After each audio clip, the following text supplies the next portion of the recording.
Sometimes depression feels like standing at the bottom of a well with no ladder in sight. You look up and all you see is a small circle of light far above you. It's easy to believe you'll never climb out.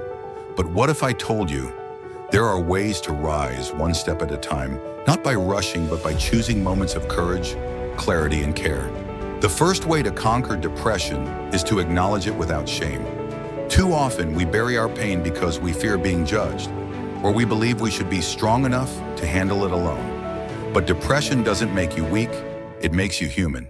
When you name it, when you say to yourself, "This is what I'm facing," you've already taken the first step out of the darkness. Naming the storm gives you back some control. The second way is to reconnect with the small things that bring life. Depression tells you nothing matters, so you stop noticing the warmth of the sun, the taste of your favorite meal, or the way music can stir your soul. But healing begins in the smallest acts. Watering a plant, stepping outside to feel the breeze, or sharing a smile with a stranger. These small sparks are like pebbles on the path leading you out of the well. Don't wait for a massive breakthrough. Let the little things guide you.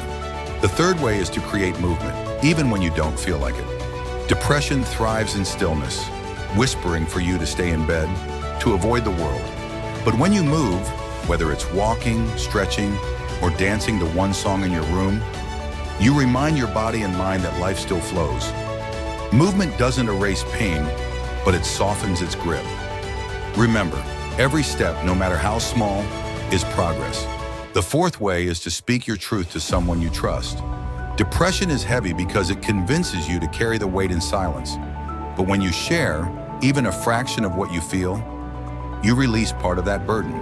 It could be a friend, a mentor, or a professional. Healing isn't meant to be a solitary journey. Sometimes strength isn't about holding it in, it's about reaching out. And the fifth way is to practice presence through reflection and mindfulness. Depression often lives in the past you regret or the future you fear. But the present, the breath you're taking right now, is bearable. Try sitting in silence, writing your thoughts in a journal, or focusing only on this moment. When you bring your attention to now, you shrink the power of the shadows that try to pull you away. I want you to remember this. Depression doesn't define you. It's a chapter in your story, not the ending. The storm may linger, but storms always pass. You are more resilient than you realize. And even in your lowest moments, you are still moving, still breathing, still alive. And that means there is still hope.